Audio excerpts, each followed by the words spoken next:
Hello, and welcome to the Experience Local with Russ and Scott. Each week, they bring you conversations with local Christian businesses and business owners. Join in every Monday live at 9 a.m. Pacific on LinkedIn, YouTube, and Facebook. Listen to the program on Spotify or wherever you listen to fine podcasts. The Experience Local is brought to you each week by wonderful sponsors. Copper Rock Real Estate. Commercial and residential real estate in the Mid-Willamette Valley.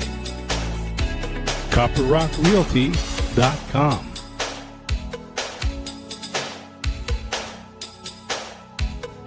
Independent Merchant Brokers. Low-cost and no-cost debit and credit card processing. 877-460-4747. IndependentMerchantBrokers.com. Join Boson Hub Digital Development in supporting Kicking Cancer. Kicking Cancer provides support, education, and resources for cancer patients, survivors, and families. Kicking-cancer.org. More than just a home, the Arbor at Avamere Court in Kaiser. Arbor at AvamereCourt.com. Assisted living at Avamere at Albany. AvamereAtAlbany.com. Discover Oregon Real Estate. Experts in luxury home sales, farm and ranch, commercial, business sales, and land developments. On the web at dore.llc.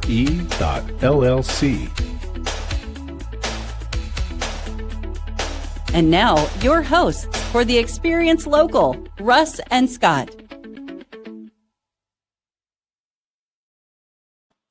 Ta-da! Here we are, everybody, live with Russ and Scott on the Experience Local. We are so blessed to be with you today. And you know what? We're here all about believers in business in our local communities, reaching out, doing amazing things. And today we're going to get some really, really valuable information too about the business of Mr. Jim Kuhlman with State Farm, who is our good friend and is back with us today. But also, we just want to focus in on what God is doing, the amazing things in our lives today. And happy day after Easter, Scott. Yeah, I was just thinking, everyone got to celebrate Resurrection Day yesterday, and that's always fun. It was a good day in church for us.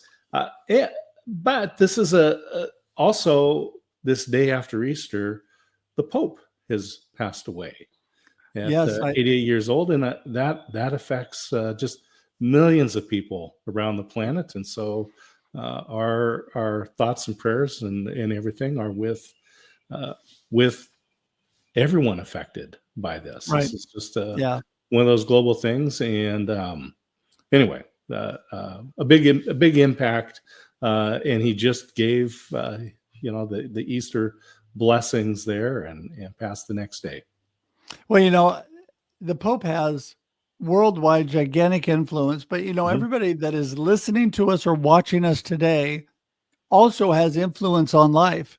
And that is why it is so important as we stay close to God with our businesses and our lives and how we reach out, what Believers in Business is all about on the Experience Local, that it makes such a difference. Maybe to not as many people as the Pope, but you know what? It makes a big difference in our local community. And today I want to remind everybody that we are here to talk about believers in business and amazing local communities every Monday, 9 a.m. Pacific Daylight Time for your listening, view, and pleasure. And that is 11 a.m. Texas Standard Time, if you happen to be a Texan like Scott. And so also you can go to local.theexperience.video for more information. That's local.theexperience.video for more information all about Scott and I, about this show, about our other shows, how to subscribe to our YouTube. But if you want to just jump straight there to our YouTube page to subscribe today, because I know you want to, www.theexperience.video will get you there. Theexperience.video will get you straight to the YouTube page today, and we would love for you to do that. And Scott? Yeah, we have been doing the Experience Live, which is on Wednesdays, and all of those episodes are there. We just passed the 200th episode recently, we've been now doing this show for a year. So just in the shows, the episodes that we have, that's over 250 different episodes to choose from with remarkable guests like Jim Kuhlman. And as you mentioned, he's been a guest. He's a great friend, longtime friend, and a great guest here on the show. We've had him a few times. And I just like his perspective on life, on family, on integrating your faith. And today we're going to talk about some of the things looking out into the future. And so I just value his deep insights. Well, big ditto for me, Scott. So let's bring him in and let's have you get this party started. Here we go. Welcome, Jim. Hello there. How we doing? We're good. So, Jim, where are you dialing in from today? Today my wife and I are celebrating our 29th anniversary. Wow, happy anniversary. Yeah, thank you. So we came back to Maui as a way just to remind ourselves of where it all started. And so I'm here, dialing from here. All right. Well, it's an early morning there for you. Quite a view to enjoy your show from. Oh, look at that. Wow. Beautiful. Oh, nice. Yeah. Well, that's exciting. 29 years. Congratulations. Thank you. As we say, that's a good start. So keep it going. Mm-hmm. That's the idea. So, Jim, let's have you give an overview of Jim Kuhlman, the Jim Kuhlman Insurance Agency, and what's going on in the world there. Yeah. Well, I got into this having been in full-time ministry, vocational ministry before I got into, insurance. And I had this aha moment, as I was deciding my future. And I realized, really this can be a very pastoral role. And so that's the angle, certainly the perspective I feel like God's asked me to take it on as, and a lot of similarities to the work I was doing before. I am developing people. I'm looking out for people. We are, trying to build team and look for practical ways to serve. And so I happen to be, a lot of what we do is the risk management business. But of course, that's the foundation for building anybody's, long-term financial life on.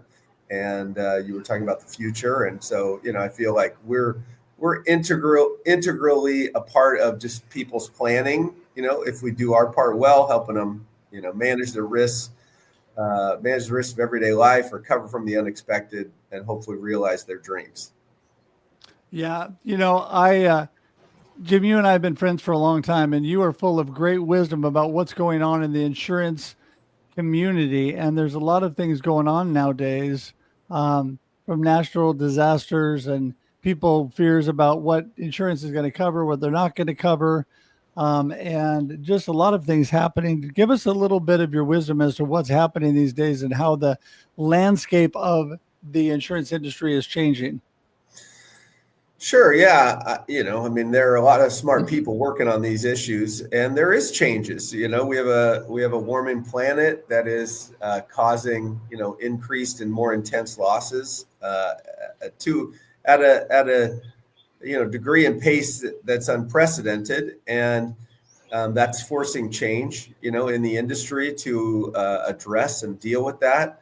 And I'm, I guess I choose to remain hopeful and confident that the answers are there, but it's not an easy, it's not without, some anxiety, because it's not been done before, what we're trying to pull off together.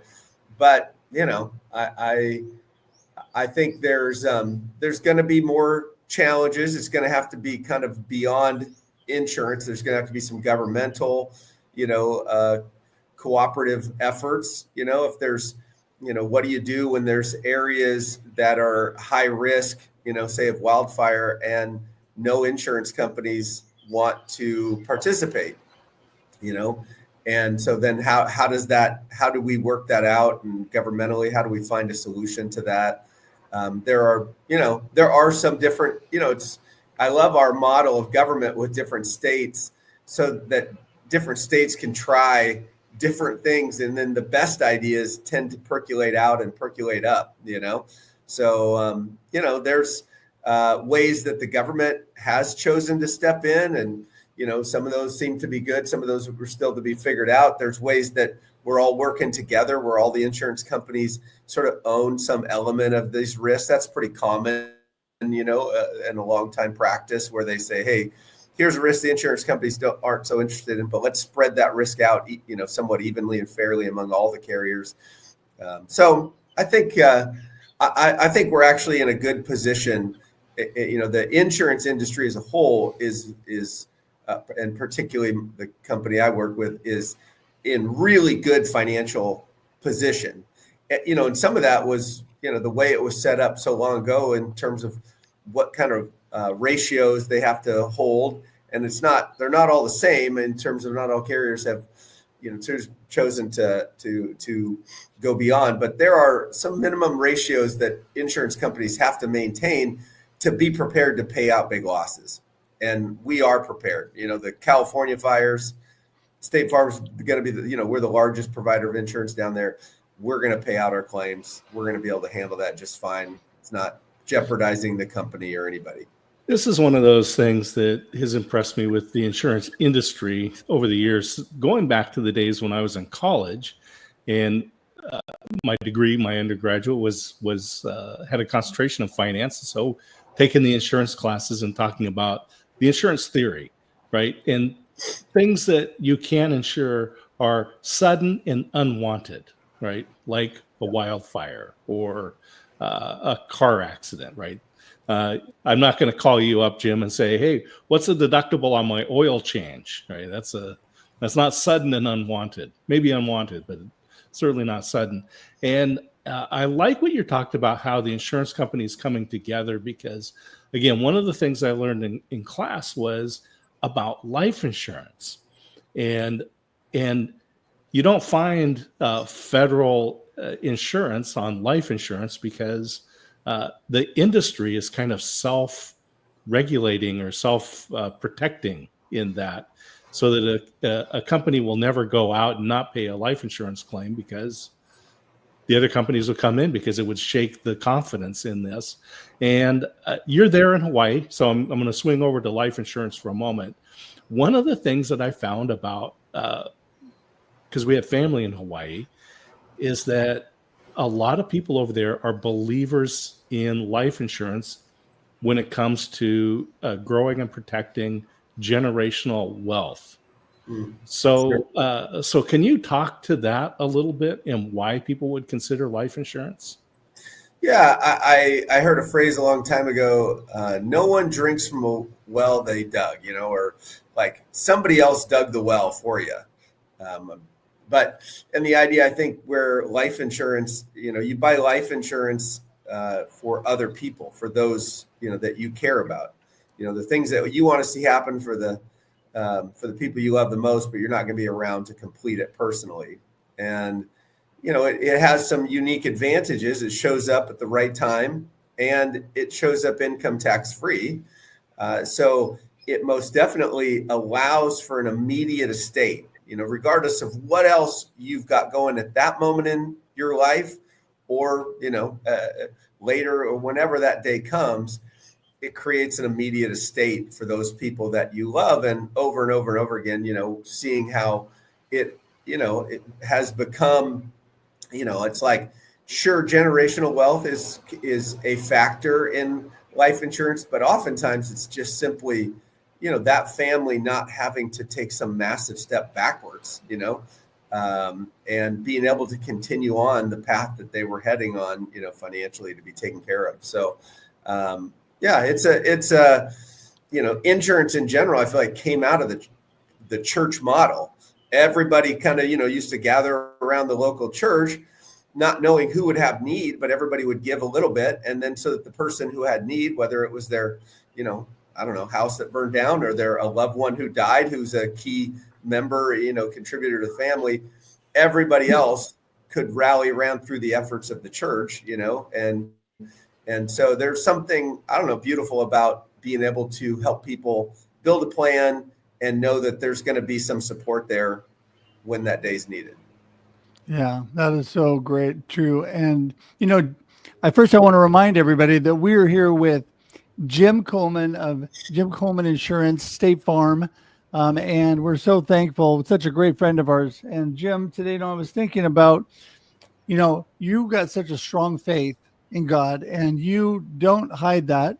You and I have long discussions about our faith. And I think it's so important to always put God first in all that you're doing. We've talked about this a little bit before on past shows, but when you are reaching out to whether getting new employees or clients and how you deal with them, how does your faith affect all of that? Because I know for me, it's always leading the way, and I know for you too. But talk a little bit about that, how your faith kind of leads you through everything you're doing, even as far as building your team. Sure. Yeah. I think I often live out of a phrase with our team, I get to be me and you get to be you, which is, like I get to lead and be the person I am and try to be genuine. And, but you get to be you, and not everybody, obviously people don't all share my faith and that's not, a critical component to work on our team, but we do want to have great respect for each other and freedom. And in my freedom, I feel like it gives me the opportunity to, quickly establish, hey, I'm coming from a perspective of faith. This is a huge, and part of my paradigm and understanding. So, this is where I'm going to be speaking from. And I just find, even whether it's team or clients, I just try to be genuine. And oftentimes it's hard to not share from my perspective, like that, I believe God made each of us unique and special. And so trying to figure out, what is each person's unique gifting. Hire a lot of younger team members, and they have yet to really be able to articulate what's their unique gifts that they haven't fully discovered or maybe even fully developed. But, what is it that makes them special? And in a world of social media and, comparatives, I feel like it's an important reminder to my team and, the people who work with this, like, what's your, let's find what's special about you that nobody else can compete with. There's never going to be another Russ Hedges, in the billions of people that ever been and the billions of people that ever will be. There never be another one. There's only one. And so find things that best align with how you're uniquely wired. And it's a lot easier to push through the hard times. Yeah, that's a good comment too about comparative life in social media, because when we live a life of comparison, we're always going to lose, right? Yeah. That's just a no-win thing. And your comment about respect, this really resonates. I was thinking when I first got out of college and got into the corporate world, had a mentor, and we were going to a particular event, and he was talking about office politics. And he says, Scott, if you think of the root word of politics as polite, he says, you've mastered everything there is to know about office politics. And it seems like respect is one of those things that it's not taught, right? We don't have classes on this in college or in school. So talk about how you apply that in your business with customers, partners, your team members. Yeah. Well, I think it starts with curiosity about people and their situation. What's important to them. It's obviously includes a lot of listening. I think we talk a lot, in our team about when, like, you're working with a customer, the visually to think about it, like getting up on your side of the table and going around and to their side to look at their problem with them. We're trying to understand their problem, their issues, their concerns, their hopes, their dreams, their wants. And so you're trying to get on the same side of the table with them instead of across the table. Like, see if you can understand. I've often thought, a really good salesperson understands the client's needs. A great salesperson helps the client understand their needs. If you can, help draw those things out. And I just think everybody's, open. Some are starving. Some are certainly very open to having somebody listen to them. And whether it's my team or it's a customer, we try to listen well and check in, and hope, check and say, is this what you mean? How about this? What about that? Have you thought about this? More collaborative, and then I feel like only once we really understand somebody can we maybe bring some of our advice, and of course we say, of the, 100 and some products that you can, buy through our office. There's really just one product that we're selling. And, we talk about, and that's trust, that's the one thing, we're trying to establish long-term trusting relationships. And we don't want to do anything that erodes trust. And yet, and we want to it takes a long time to build trust and it's easy to lose it, so you have to do the hard work of, and it might take many appointments or a lot of listening to get there. But we know once we establish deep trust with each other on our team, with our customers, well, then now we're in a position of great influence. Yeah. Well, I completely agree with that. In fact, we hear about the know, like, and trust factor in business all the time. And getting that, you are so good at getting to know people. Who doesn't like Jim Kuhlman? I mean, let's just face it. And then, people get to that trust factor pretty quickly with you because they see the authenticity coming out. You talked about you be you and I'll be me. I mean, you are not trying to be somebody you're not. And that really draws people. I think today insurance is really complicated and it's hard for a lot of people to understand. That's why we all have good insurance people like you, because we just want somebody who really knows what they're talking about, but also that authenticity and being somebody that we feel like we can really trust pretty quickly. And I just love that about you. It just, how did that all start with your connection in your community that you do? When did you realize that was so important to your business and everything you're doing? Well, trying to think. I think from honestly day one, I came into this business in my young 30s, so I wasn't without a fair amount of life experience to draw from. And I remember an agent in Corvallis retired, and I came in to take over, and the team that had been there was still there. The employees, and it was a mutual decision for us to stay together and work together. And I remember saying, though I was brand new and green to the industry, I didn't really have much insurance experience, but I knew people and I knew relationships. And I said, if I said, for right now, here's our rule, keep people in front of Jim and keep Jim in front of people. Like, take everything else that you guys can handle so I can be in front of people, and then help people get in front of me. I knew if I just had the opportunity to be with people, I could establish trust. And through that trust, we could find problems, and then we could find solutions.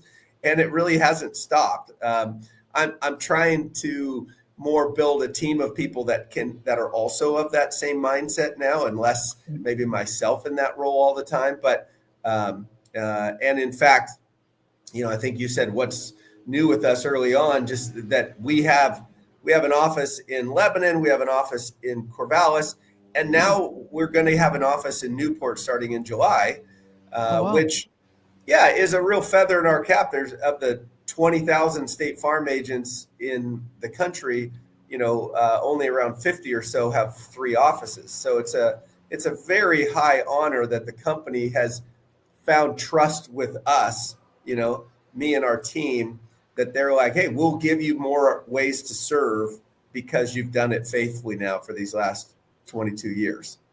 That's great. Congratulations on that. And I remember back when I was in banking, we had an insurance agent that was opening up several offices. He had come in looking for a loan for an airplane because this was just too hard getting to all the offices. So maybe that's in your future. Hey, I could be open. Hey, as we were talking about the future, and I know we're going to wind down here, I just want to have you talk a little bit about the value of mentorship early in your career. Now here you are quite established. Let's talk about mentorship for you and you to others. Yeah, I've heard it said. I forget. Everybody should have a Peter, a Paul, and a Silas. I think from a biblical example. You somebody who's ahead of you, somebody who's walking with you, and somebody that you're leading. And as a young man, I feel so grateful having gotten connected with the Ministry of Young Life and having had, disciplers in my life, older, men in their faith who built friendship with me and invested in me and believed in me and challenged me. So I do think, sadly, I think it's a bit of an uncommon experience that, if you haven't experienced it, it's hard to give it, I think. And so this is why I believe there's a lot of those of us we have so much to give, but we don't necessarily have an audience to do it with. And we're not really sure how to do it. There's a lot of opportunities, I'm sure, within our local churches that we could probably find an outlet, but important. And I think because of my experience in having always maybe been both, discipled to this day, I still have older men in my life that I am regularly in contact with, who invest in me.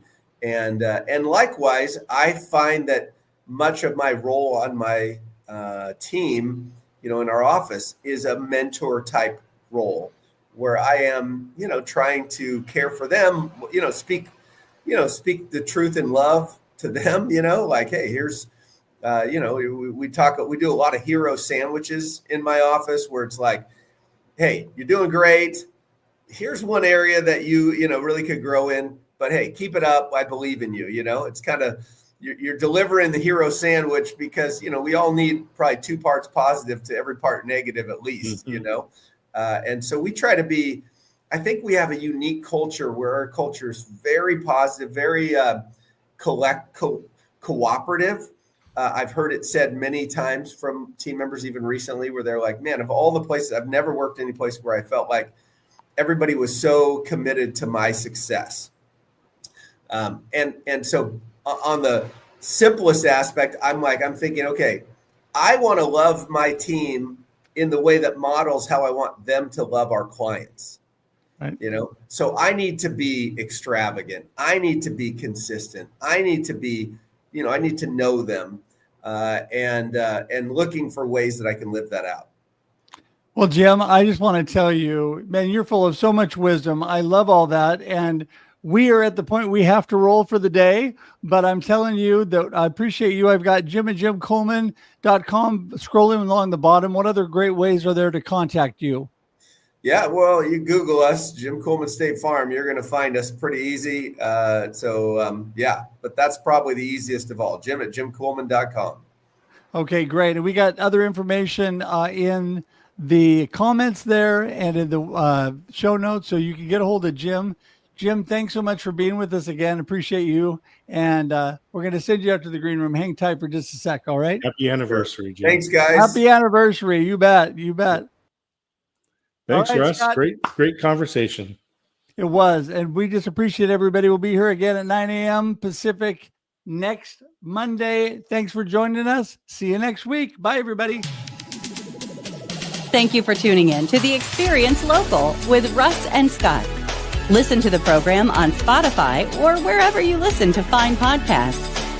Join in every Monday live at 9 a.m. Pacific on LinkedIn, YouTube, and Facebook. We look forward to seeing you next time on The Experience Local with Russ and Scott.